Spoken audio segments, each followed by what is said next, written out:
દર્શક મિત્રો, છેલ્લા 2-3 દિવસથી પેટ્રોલ પંપ પર જે રીતની લાઈનો લાગી છે અને વાહન ચાલકો પોતાના વાહનો લઈને પેટ્રોલ પુરાવા આવી રહ્યા છે. વહેલી સવારે 6-6:30 થી મોડી રાત સુધી પેટ્રોલ પંપો જ્યાં સુધી બંધ નહીં થાય ત્યાં સુધી દરેક પેટ્રોલ પંપો પર કતાર જોવા મળી છે.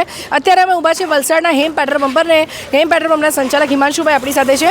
હિમાંશુભાઈ, જણાવશો કે વહેલી સવારથી જ અને રાતના પંપો બંધ થાય ત્યાં સુધી જે લાઈન લાગે છે અને જાણવા મળ્યું એ પ્રમાણે અમુક પંપો તો બંધ કરવા પડ્યા છે પેટ્રોલ પંપ સંચાલકોએ, શું કહેવું છે આપનું?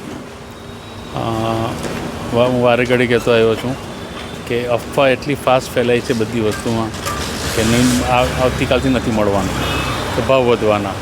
આ વારે ઘડીએ આનું આ જ થાય છે. એટલે 100 રૂપિયાનું માણસ પુરાવતો હોય તો 1000 રૂપિયાનું પુરાવી જાય. એટલે એટલી મોટી ઇમ્પેક્ટ પડે છે અને એટલે બધા પંપ એને પહોંચી નથી વળાતું.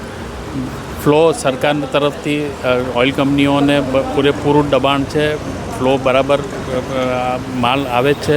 અમારો ગઈકાલે આવ્યો, આજે આવ્યો, આવતીકાલે આવશે. એટલે કોઈ પેટ્રોલ ડીઝલ બાબતમાં કોઈ પ્રોબ્લેમ નથી, શોર્ટેજનો પ્રોબ્લેમ નથી. પણ લોકોને એક એવું મનમાં એવું અફવા એવું ઘર કરી ગયું છે કે ભાઈ નથી મળવાનું, એટલે બાકી એવો કોઈ પ્રોબ્લેમ નથી. હિમાંશુભાઈ, આપે કીધું કે જ્યાં 100 રૂપિયાની જરૂરિયાત થાય લોકો 1000નું ને એનાથી વધારે પેટ્રોલ પુરાવી જાય છે, તો આપના દ્વારા સરકાર તરફથી એવું નથી કીધું. પણ હવે આપણે બી આ તડકામાં માણસ ઊભો રહેલો હોય, વિચાર ક્યારનો ઊભો રહેલો, એટલે આપણે એમ કે ભાઈ એકવાર ફૂલ થઈ જાય એનું ફૂલ, એટલે ફૂલ ટૂંકમાં ફૂલ કરાવવાની એવું તો અત્યારે કરીએ છીએ. જી, એટલે અત્યારે આપના પેટ્રોલ પંપ પરથી પૂરતા પ્રમાણમાં પેટ્રોલ મળે છે, એવું કોઈ બંધન નથી કે 100 રૂપિયાનું જ મળે કે 200 રૂપિયાનું મળે. હિમાંશુભાઈ, તમે કીધું કે ઓઇલ કંપનીઓ દ્વારા પણ પૂરતો જથ્થો આપને મળી રહ્યો છે અને ભાવ વધારો કે એવી કોઈ અત્યારે કોઈ શક્યતા નથી ને એવું કોઈ આદેશ આવ્યો પણ નથી. તો અમારા દિશા ન્યૂઝના માધ્યમ દ્વારા વલસાડ તેમજ વલસાડની આજુબાજુની જનતાને આપ શું સંદેશો આપશો કે જે રીતના પેનિક ફેલાઈ રહ્યું છે? એટલે ખોટી અફવાઓની કરે, પેનિકથી ગમે તેમ પેટ્રોલ પુરાવાની માટે તડકામાં ઊભી રહીને તમે નહીં આવો. આ વધારે પડતું અત્યારે ગરમી બી વધારે છે, પણ માલ મળતો રહેશે.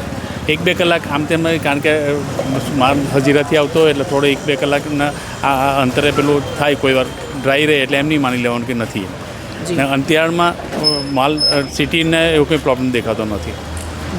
જી, અહીંયા જ પેટ્રોલ પંપ પર પણ એક વરિષ્ઠ પત્રકાર અમને મળ્યા છે, સંજીવભાઈ દેસાઈ. સંજીવભાઈ, શું કહેશો આ સમગ્ર સિનારીઓ જોઈને? કારણ કે જે 2-3 દિવસથી આપણે પરિસ્થિતિ જોઈ રહ્યા છે, કાળઝાળ ગરમીમાં પણ લોકો વહેલી સવારથી લાઈનો લગાવીને આવી રહ્યા છે કે જાણે પેટ્રોલના ભાવ વધી જવાના છે, પેટ્રોલ પતી જવાનું છે, પેટ્રોલ પંપો બંધ થઈ જવાના છે. શું કહેવું છે આપનું? આ જ નવાઈની વાત છે. આટલા વર્ષ મારા જર્નલિઝમમાં બી 35 વર્ષ થયા, એમાં કોઈ દિવસ આટલું પેનિક કોઈ દિવસ જોયું નથી. હું તો જોઈને જ આ હેમુભાઈને મળવા માટે અંદર આવ્યો કે આ શું ચાલે છે. મારા પર કોઈના ફોન આવે કે તમે જરા પેટ્રોલ અપાવજો ને. મેં કહ્યું કહં પેટ્રોલનું કંઈ રેશનિંગ છે?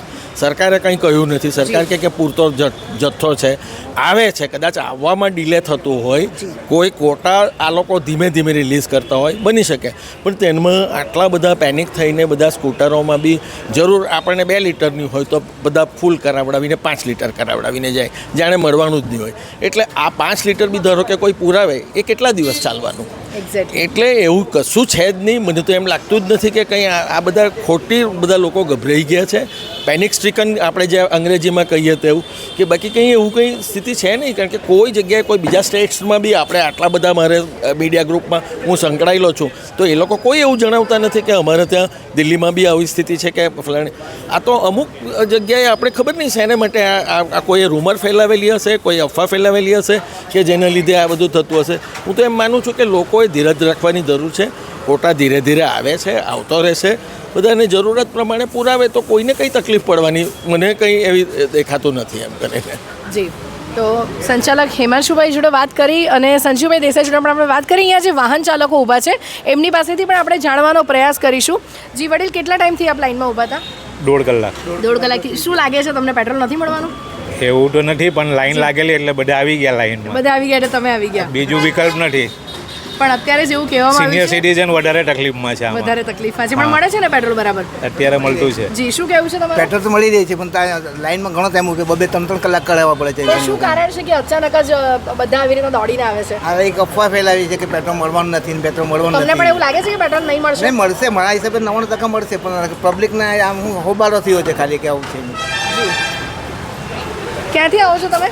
અહીંયા વલસાડનો છું. વલસાડથી કેટલી હા. વારથી લાઈનમાં ઊભા છો? મેં અહીંયા ઊભી રહેલો છે 12:30 વાગ્યાનો ઊભી રહેલો બાર છે. સાડા બાર હા. અત્યારે પોણા બે થયા છે હા. આટલી ગરમીમાં. આટલી ગરમી મારું ડિસિઝન એવું છે જી. મેં આટલા બધા તમે પેટ્રોલ નથી મળવાનું છે તો એમ 1 મહિના જણાવી દેવાનું 10 ડાયરેક્ટ જણાવી દેવાનું પેટ્રોલ નથી મળે તો પબ્લિક ભરાઈને રાખી શકે. એવું કશે તમે સાંભળ્યું કે પેટ્રોલ નથી મળવાનું કોઈ કીધું? એવું કંઈ નહીં ખાલી પેલું મીડિયામાં પેલું વાયરલ ઇન્સ્ટાગ્રામ પર ચાલતું હતું એમાંથી પેટ્રોલ ખબર નથી પડી મળવાનું. હા નથી મળવાનું નથી આટલી લાંબી લાઈન છે એટલે તો જ ખબર પડ્યું તારી રીતે ખબર નહીં હોય. એમ પબ્લિકને બહુ પ્રોબ્લેમ થાય પહેલે એમ જણાવી મૂકો 1 મહિના તમે પેટ્રોલ નથી મળવાનું તો એ પ્રમાણે પબ્લિક ભરાઈ શકે એમ કોઈને પ્રોબ્લેમ બી નહીં. આ તડકામાં ઊભી રહેલા કેટલા 12:30 વાગ્યાના ઊભી રહેલા અમે હેરાન થયા કોઈને દાદી કોઈના એમ ફોન ઘરથી આવે તો કોઈ પ્રોબ્લેમ થાય બીજું કંઈ નહીં. Thank you. જી કેટલી વારથી લાઈનમાં ઊભા છો આપ? કલાકથી 1 કલાકથી. અને શું જે રૂમર ફેલાઈ છે એને લીધે જ આપ આવ્યા છો પેટ્રોલ માટે? શું લાગે છે પેટ્રોલ મળવાનું છે કે નથી મળવાનું? ખબર નથી મને બી. હું તો અત્યારે પેટ્રોલ સંચાલકે કીધું કે હા. પેટ્રોલ રેગ્યુલર મળવાનું છે. અચ્છા. તો દર્શક મિત્રો આ અલગ અલગ વ્યક્તિઓના પ્રતિભાવ હતા. પેટ્રોલ પંપના સંચાલક હિમાંશુભાઈ એમણે પણ વાત કરી, વરિષ્ઠ પત્રકાર સંજીવભાઈ કે જે રીતના અત્યારે લાઈનો લાગી છે ને પાછળ બી આપ જોઈ શકો કે મોટી પ્રમાણમાં લોકો મોટી સંખ્યામાં અહીંયા આવ્યા છે. કાળઝાળ ગરમી છે. એક ભાઈ જે યુવાન છે એમણે વાત કરી કે 12:30 વાગ્યાથી લાઈનમાં ઊભા છે અને હિમાંશુભાઈ જેમ કીધું કે સરકાર તરફથી કે ઓઇલ કંપની તરફથી એવો કોઈ આદેશ કે એવું કોઈ મળ્યું નથી એમને પરિપત્ર કે જેમાં પેટ્રોલ નથી મળવાનું, જેથી કરીને સૌ કોઈને અપીલ છે કે બધા શાંતિથી પોતાના ઘરે રહો અને જેમ નોર્મલ રીતે પેટ્રોલ પુરાવા આવતા હતા એ રીતના જ આવો. કોઈ પણ રીતનો પેટ્રોલનો જથ્થો ખૂટ્યો છે કે એવી કોઈ પણ વાત એમને જણાવવામાં આવી નથી. દિશા દેસાઈ, દિશા ન્યૂઝ, વલસાડ.